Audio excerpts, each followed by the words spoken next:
Chapter 371. In the night, at Blue Bay Villa. Maisie made dinner, and for a moment, she was lost in the conversation that she had had with Erwin in the afternoon. Soon, she recovered from the trance and realized that she did not see Nolan come downstairs.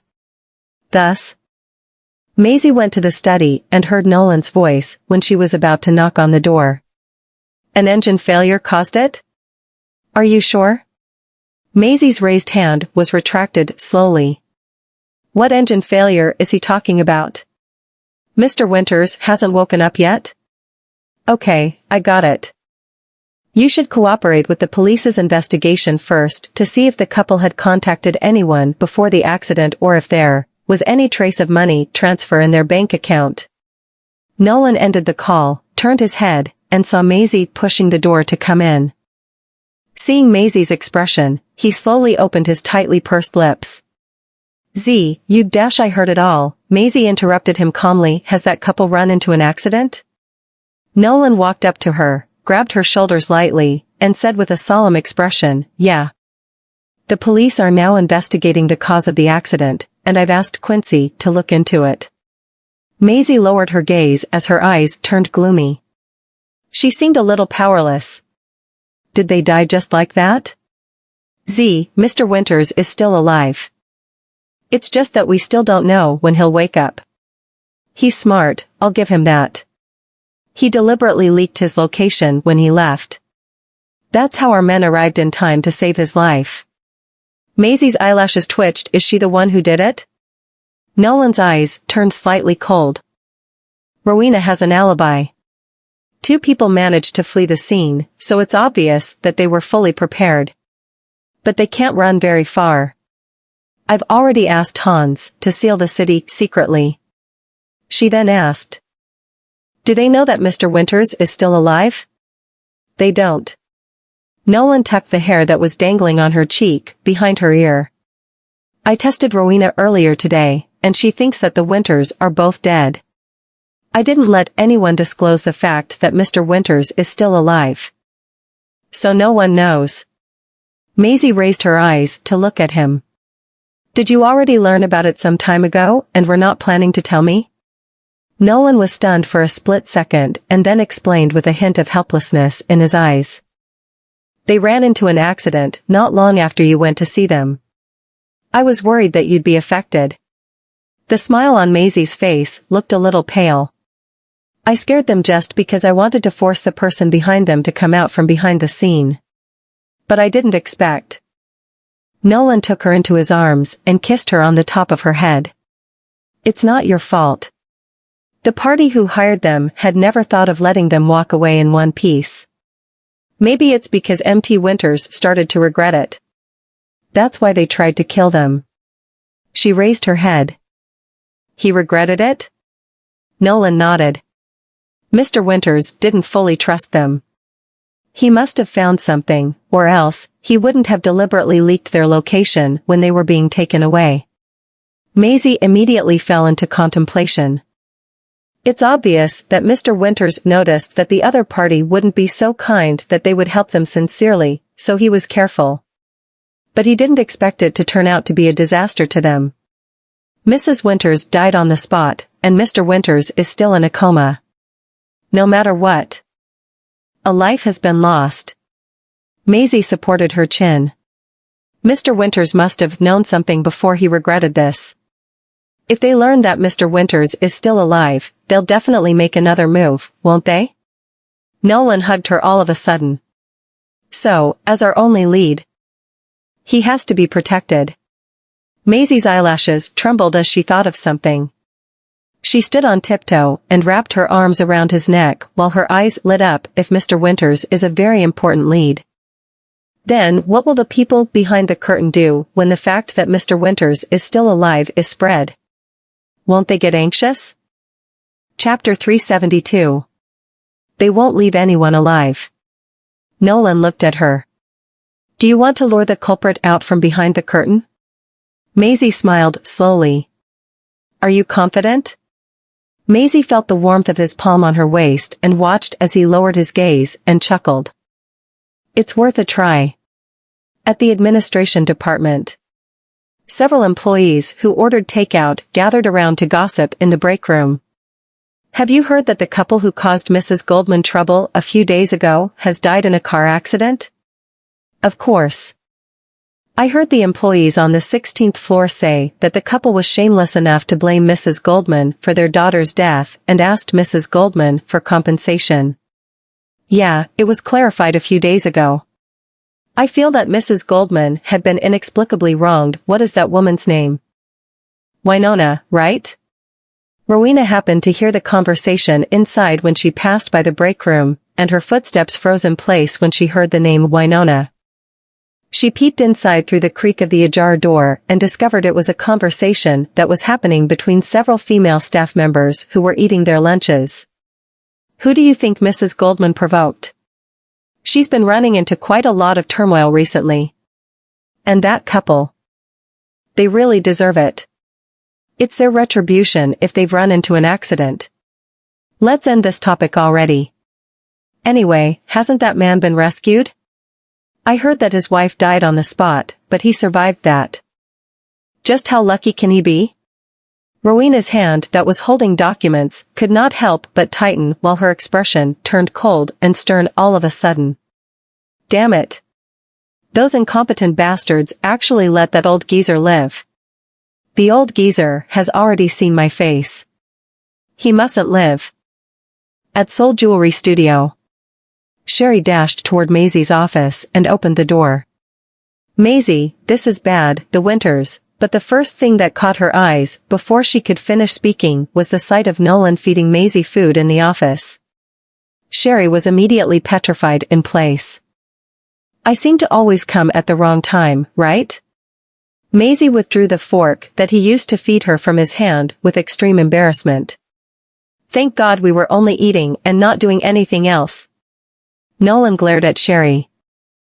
The dissatisfaction of being interrupted was clearly displayed on his face, causing Sherry to sweat immediately and give off an ear-to-ear grin.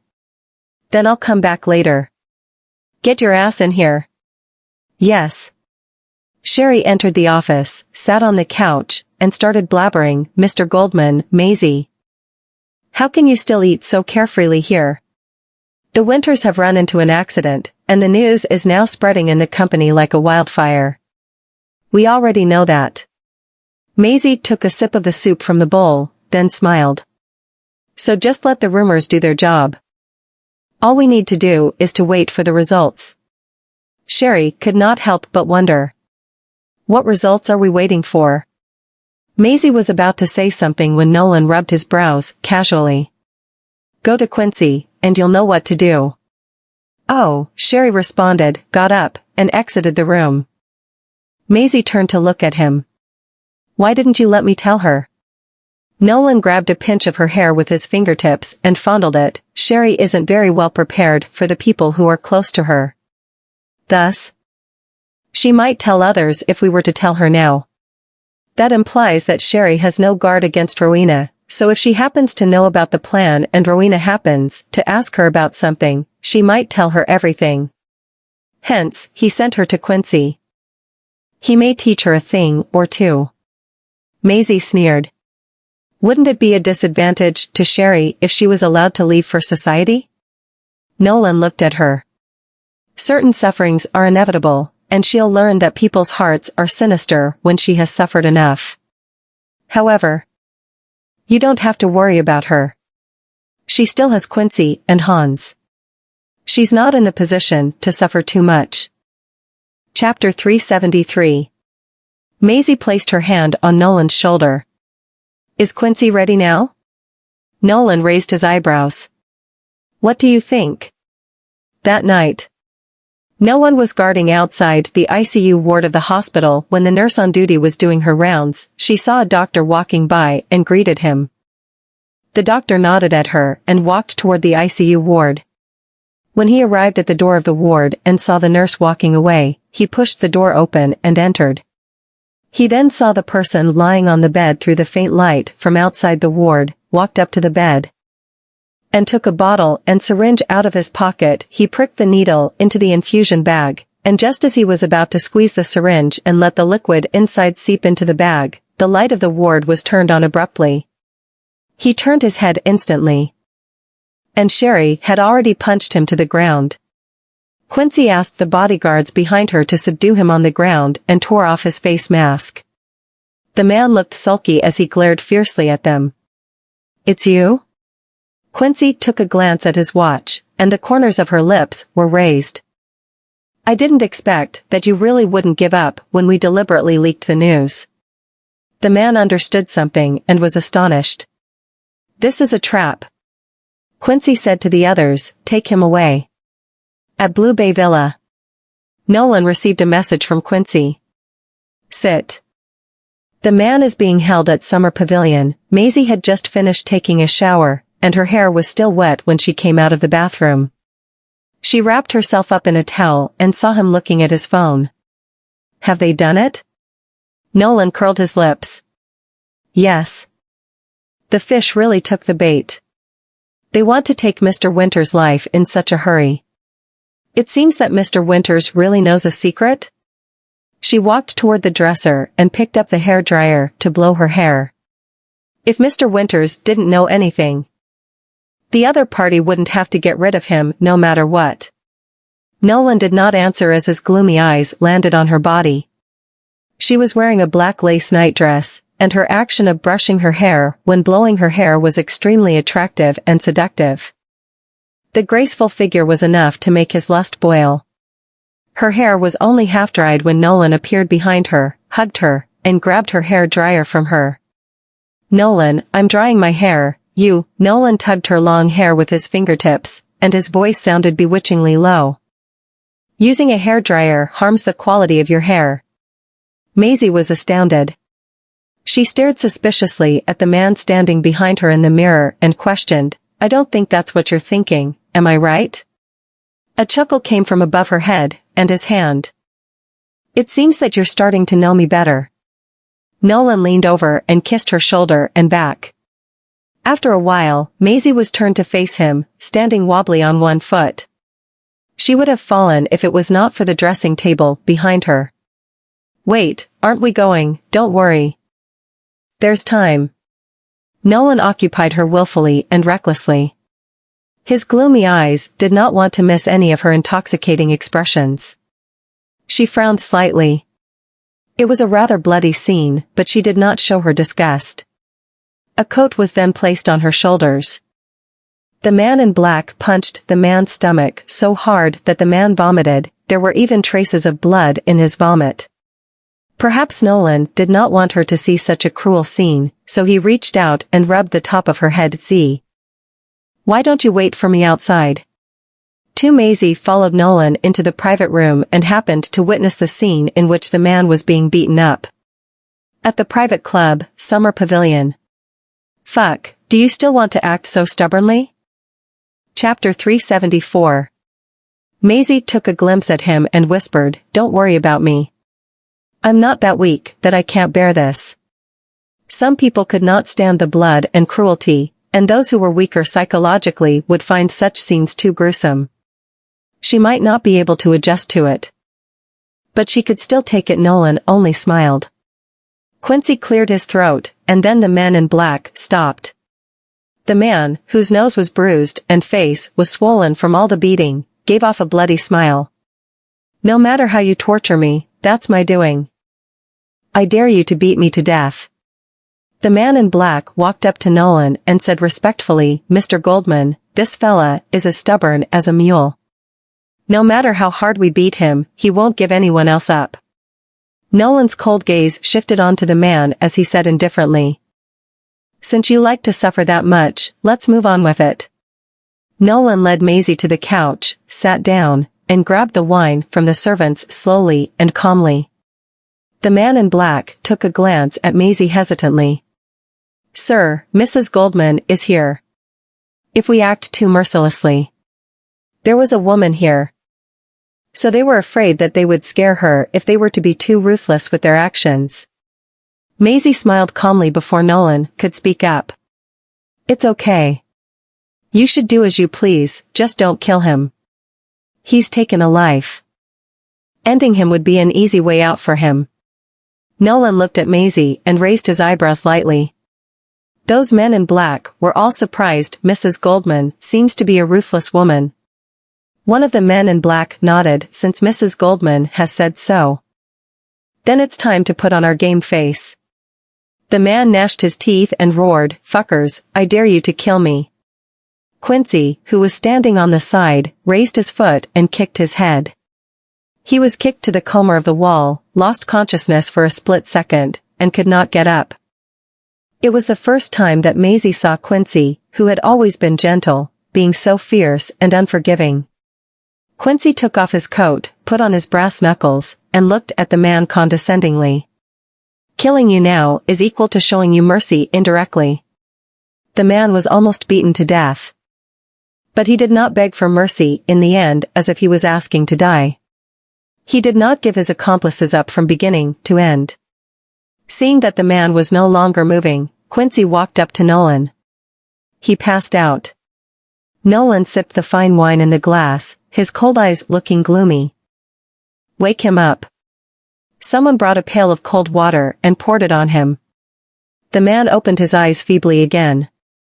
The repeated torture had obliterated his desire to survive. His voice sounded hoarse. "Just kill me." Maisie's eyelashes twitched. And she suddenly said when they were about to make a move on him, "Wait." Those men stopped and looked back at her, and even Quincy looked doubtful. Nolan looked calmly at Maisie, who got up and walked toward the man. However, Quincy hurriedly stopped her before she could approach him. "Ms. Vanderbilt, it's better not to get too close to him. He can't hurt me as long as you're here." Maisie patted his shoulder. Quincy withdrew his hand and watched as Maisie half-squatted in front of the man. "Do you have a family?" The man's pupils dilated slightly when he heard this sentence, but he soon became silent. The unwillingness to answer was sometimes equivalent to avoiding the question. "It looks like you do have a family." Maisie nodded and looked at him with a little sympathy. "You have a family, and yet you're still willing to sacrifice yourself for some random employer. There may be two reasons. It's either your family's life is in the hands of that employer of yours, and you're forced to do so, or you're trying to protect your family from being violated." "No," the man wheezed. Chapter 375. Maisie chuckled. "Your pupils obviously dilated when I asked you the question just now. That proves you're very nervous about this question. Not to mention the hesitation that you showed when you answered no. I told you." "No." The man was agitated all of a sudden and seemed to want to pounce at her with all his strength. Unfortunately, he was subdued on the ground by two men in black. Maisie was taken aback, but she quickly regained her composure, stood up slowly, and looked at him expressionlessly.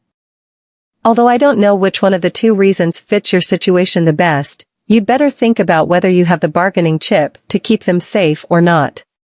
You should have seen the fate of the Winters. After all, you're the person who's caused that incident. So you should know best." The man lay on the ground, did not move, and looked at the distance with his blank eyes. Nobody knew whether he had run out of energy to put up a fight or had given up hope. Nolan walked to Maisie's side, wrapped his arm around her shoulders, turned to Quincy, and said, "Get someone to keep an eye on him and ask him again after he's got the time to think it through." Quincy nodded. After Nolan led Maisie out of the private room, he picked her up abruptly and carried her to the car. After carrying her into the car, Nolan propped his arm against the seat, lifted her chin with his fingertips, pulled her closer, and raised the corners of his lips. "See, you actually know how to read psychological hints?" Maisie's brows rose. "Why can't I know how to do so?" Seeing that Nolan was staring at herself with his scorching gaze, she looked away slightly and replied, "Waylon loves to read books related to psychology, so sometimes skim through them when I'm bored." "So A trace of warmth caressed her lips. It took quite some time before she could get a gap to catch a breath. Nolan rubbed her delicate lips with his fingertip and chuckled softly. "My wife is so smart. I've really found myself a treasure." My young wife is truly a little treasure. Maisie pushed him away lightly and fastened her seat belt. All I did was bluff. He's the one who gave off the clues. Nolan smiled. That old man actually claimed that you don't have what it takes to become the mistress of the Goldmans. It seems that he's made the biggest mistake of his life. Maisie's tone changed. In his opinion, the mistress of the Goldmans should be Rowena. Are you jealous again? Nolan was rendered speechless and amused at the same time. Maisie changed the subject. What if that man doesn't confess? We've already guessed the mastermind behind this whole incident. So it doesn't matter whether he confesses or not. Nolan leaned over and kissed her forehead, his warm breath ruffling the hair that was dangling on her forehead. She'll naturally panic when someone else panics. The next day, at Black Gold Group, Rowena walked to the administrative office and suddenly heard Maisie's voice when she was about to knock on the door. Miss Summers.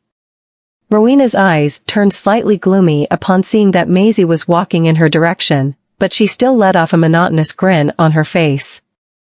Ms. Vanderbilt, why are you here? Why is this bitch always here? Maisie raised her eyebrows. You've heard about the rumors about last night, haven't you? What do you mean by that? Rowan's tone turned sullen. Maisie gave off a faint smile and said casually, Mr. Winters was assaulted in the hospital last night. Rowena's expression changed abruptly, but she managed to suppress it soon. Damn it. Has this bitch found out about something? I don't know what you're talking about. She quickly calmed herself down, let off an innocent expression, and diverted the topic. Ms. Vanderbilt, I still don't know why you must paint a target on me. If it's because of Nolan, you're already married to him, so why do you still need to be wary of me? Maisie tucked her hair behind her ears. But the man who got caught in the hospital last night said that he knew you. Chapter 376. Rowena realized something, and there was a subtle change in her expression. Maisie, don't try to frame me without evidence. I'm not framing you. Maisie beamed her face in a bright smile. How did you come to the conclusion that I'm framing you? Even if that man did it. He said he knew you, so I just asked. Maisie wanted to go in but pretended to think of something, then said, by the way, do you remember that the man had bumpy skin with acne scars? That's not possible. Rowena suddenly gulped while her shoulder shuddered and her face turned a little paler. Maisie walked into the office, and Rowena rushed to hold her. You best be clear. When Rowena saw Nolan sitting in the office, the uneasy feeling in her gut suddenly became clearer. Nolan. It seems like he really was working for you. His casual words turned Rowena's face as white as a sheet. She realized that all that had been a trap waiting for her to fall into. She knew that she had fallen into their trap when that old thing didn't die. How could she let them get her? Her hand that was holding her mobile phone had dialed a number. Nolan, I'm really not involved.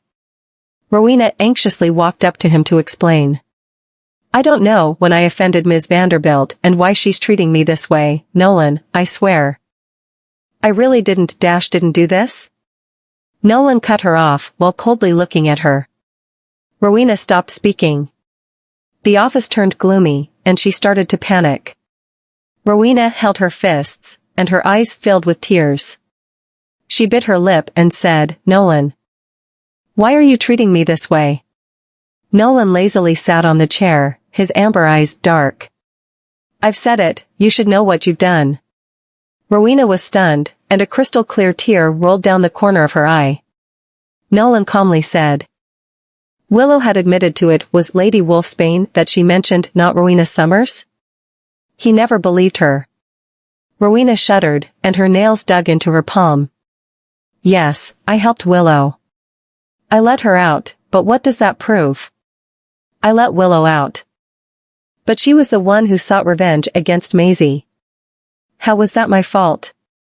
I admit that I learned that Maisie was related to the de Armas from Willow, and I told Grandpa, but it was for Grandpa's good. Nolan's eyes were still cold and dark. So you manipulated Grandpa's trust and used him to see Stephen and help Willow attack her so that you can pin this on him? Nolan, no, I wasn't using him. Willow did it. Willow hated Maisie. How could you pin what she did on me? You can't trust her. Nolan laughed dryly. I've wasted all 4 of Willow's limbs, and she will just be a handicapped person now.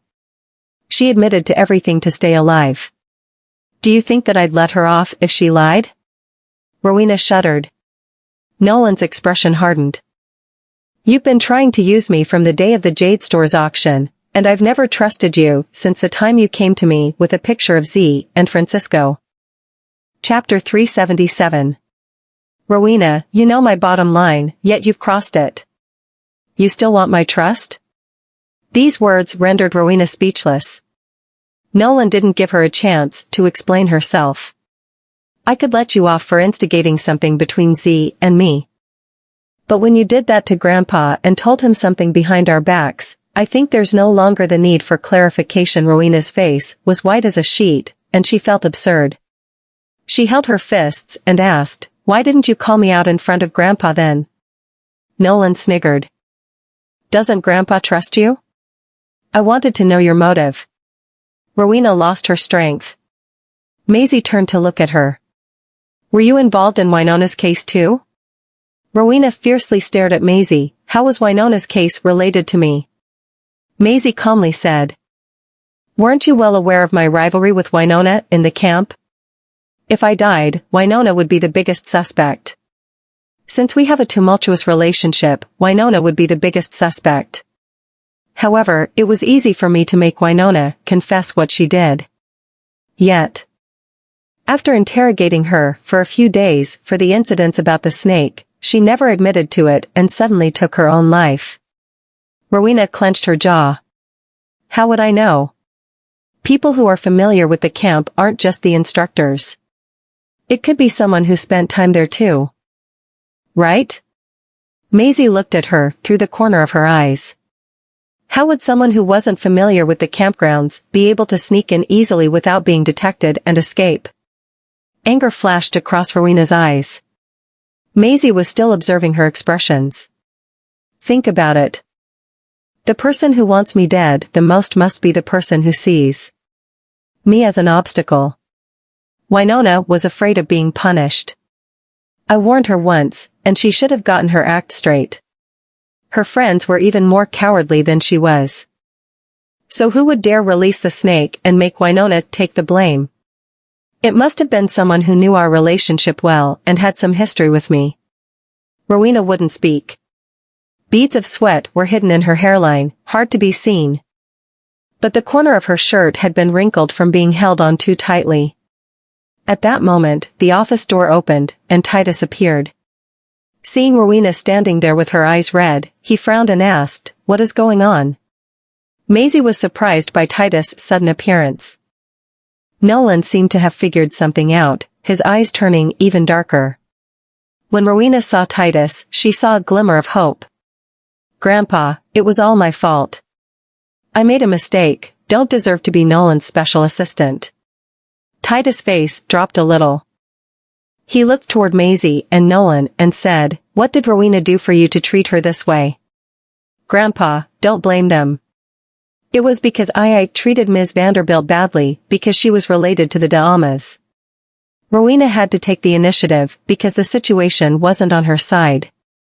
If she lost Titus's protection, it would end horribly for her. Rowena knew Titus well. She had to admit to her mistakes and change her attitude for him to be on her side. She had to do it for the Summers. Maisie wanted to say something when Nolan calmly said. Was it as simple as treating her badly? Nolan, I know that you hate me, but I was thinking of the Goldmans, Rowena said with reddened eyes, as though she was the one being wrongly accused. I knew that you wouldn't believe what I said. I admit that I was trying to get Ms. Vanderbilt to leave you, but I never hurt her. Chapter 378. Maisie pressed her lips together. Ever since Nolan had leaked information to Rowena, they had determined that she was related to those issues. when Maisie had tried to fool her with the picture of the man.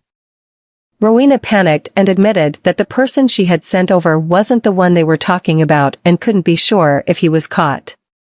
It was obvious that she was the reason Titus had shown up. Titus frowned. It's just a small issue.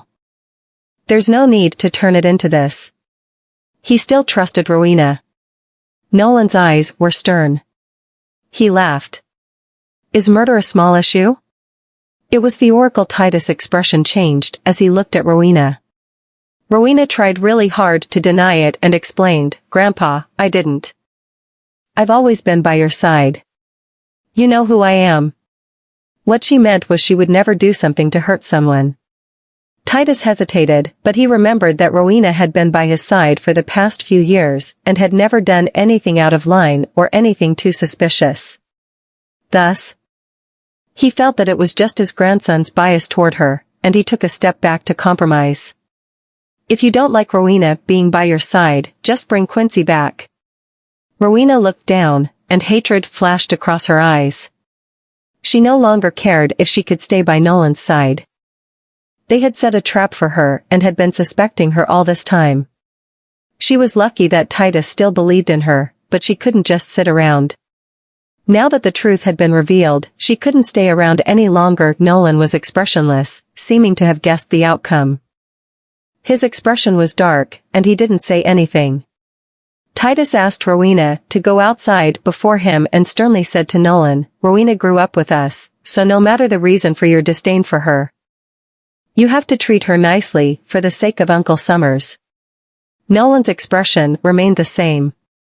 Yes, the Summers were nice to have brought you up, but I don't owe anything to them. I don't have to treat them nicely. He didn't care about respecting them. Titus choked, thinking that Maisie had instigated this. He stared at her and left the office. Maisie was helpless. Had she been turned into the instigator now?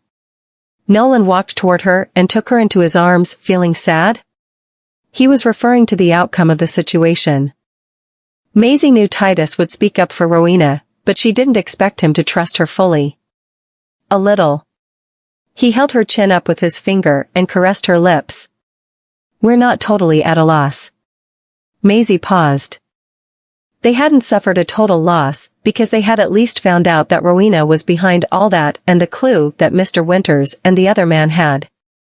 Nolan looked at her. Do you want to go visit Mr. Winters at the hospital with me? Mr. Winters had been transferred to a private hospital in secret. Maisie, who was there with Nolan, looked toward the ward. Hasn't Mr. Winters woken up yet? Quincy shook his head, not yet. The doctor said it's all up to him whether he wakes up or not. Maisie didn't say anything, but she heard Nolan ask, have you found anything about that man's family? Quincy paused, then answered, yes, but the odd thing is, both his parents are no longer around. He went through a divorce and has no close friends. He wasn't trying to protect anyone as Ms. Vanderbilt suspected. Maisie lowered her head to think. Did I make a mistake? Chapter 379. You were right. Nolan calmly said, our investigation wasn't thorough enough. I think the person he was protecting was also involved in this. When he said that, Quincy seemed to have remembered something. Yes. I noticed that money was deposited into his account every few months. Nolan raised his brows, look into it. When they left the hospital, Maisie got Nolan to send her to Vena, the car parked at the main doors, and when she was about to get off, Nolan tugged at her wrist and stared straight at her. Are you really going to move here? They looked at each other for a couple of seconds, and she blinked. I can't be running around. She scoffed. I can't work as two people. It's very tiring. Upon making sure that her move was because of work, Nolan let her go. All right, I'll pick you up at night. All right. Maisie got out of the car. When she walked into the office, she saw Riley waiting for her while having a snack. Her office was filled with the smell of the food, and she was enjoying it. When she saw Maisie, Riley pretended to be angry. Maisie, how could you move without telling me? I spent so much money for a cab to see you at Black Gold. Maisie saw that she had a few bags by her side and smiled. What is this? Riley helplessly hummed. I went home and was kicked out because I had a fight with my dad. He even took my cards. I only have a few dollars left. It's hot outside, and I have nowhere to go, so I came here for the air conditioning, Miss Hill. Didn't I let you live at my old place? Maisie cut her off with her arms crossed. Riley awkwardly said, I didn't have money to pay the bills, and the water has been cut off for a while already. Maisie walked to the couch and sat down. Tell me why your dad kicked you out this time. Riley finished all her food and answered, I don't know what Madam Lucas and my dad are on. They asked me to marry into the Lucas family, and even my aunt has agreed to it. I was the last to know. If I didn't fight back and wasn't kicked out, we'd be related in the future. I'm not taking advantage of you. Riley lay on the couch and seemed to have had a glimpse into the meaning of life. What do you think I've done to deserve this? If I were to marry Louis, I'd probably die a lot earlier. Maisie just smiled upon hearing her complaint. Louis is actually quite good-looking. Louis was her cousin and Colton's teacher in school. Many women would want to marry him because he was the grandson of Hernandez de Armas and for his looks and talent. Building a connection through marriage was a very common thing among the affluent, and the Hills, Lucas, and Boucher had always been connected, so it was just a matter of time for Mrs. Lucas to think about Riley. There would be fewer concerns if they knew who they were getting married with. Riley sat up and asked, helplessly, what is good about him? Do you know how he teases me? My life would be joyless if I married a man like that. If there's no joy, I will just die of anger. Maisie laughed. There's always the enemies to lovers trope. Riley took out her phone. I think it's time to put our friendship on the blacklist. Chapter 380. Maisie waved. All right, I've paid your bills for the entire year. You should find a job. Even if you refuse to be a rich girl, you can't be a tramp. Even though what Maisie said hurt a little, Riley still smiled. Although I'm ashamed that you have to pay for my bills all the time, I know that you still love me. Don't worry, I'll get a job in the next few days. At the Goldman mansion. Grandpa, believe me, I really didn't do anything. Rowena stood behind Titus and had been keeping her head low, positioning herself as a victim. Titus looked at her. I would believe you if you said you really weren't related to all that, Rowena, but I need to ask you something, and you have to answer me truthfully. Rowena pressed her lips together and nodded. He asked. Were you behind the two children's near accident? Titus could ignore everything, but his great-grandchildren's lives were important, so he had to know. Rowena shook her head, holding her fist tight. It wasn't me. It was Maisie's sister Willow who did it. They never had a good relationship. If I knew that Willow was behind that, I wouldn't have brought her out of the streets. Rowena looked pitiful and was sincerely reflecting on her mistakes, but the absolute trust Titus had for her started to waver, and he said, remember that I can protect you. But if I find out that you were related to the children getting hurt, I will never forgive you. Rowena left the study, and her tense body relaxed, but her eyes were still cold. It looked like she had to divert Titus' suspicions. Sorry, Nolan at midnight. The rain poured. A black car slowly drove through the rain. Nolan's eyes were dark as the night while he sat in the back seat. Quincy looked at him through the rearview mirror. Mr. Goldman, I've looked into the account holder. It was that man's brother. Where is he? He calmly answered, in the camp. Quincy was a little hesitant. He's someone we know well. Nolan's eyes turned colder, and he didn't say a word. He looked out the window and saw lights approaching from the side mirrors outside. Someone is following us. Quincy saw it too. All right. He accelerated. At Blue Bay Villa.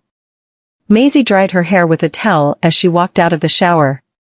She frowned when she noticed the rain getting heavier. Nolan had said he was going out for some urgent business, but wasn't back yet. Had something happened? She took out her phone and dialed, but no one picked up, and it made her anxious. Maisie called Quincy, and when the call went through, she immediately asked, "Where's Nolan?" Quincy said something to her, and she hung up immediately. She then changed and went out with an umbrella. She rushed straight to the surgery department when she reached the hospital. Maisie saw Quincy in the corridor and sped up to grab Quincy's arm. "What happened? Where's Nolan? Is he all right?" Quincy opened his mouth to say something upon seeing how anxious she was, but a deep voice came from behind them. "I'm fine." Maisie was surprised to see Nolan walking out unscathed. The man with broad shoulders rushed toward her and took her into his arms.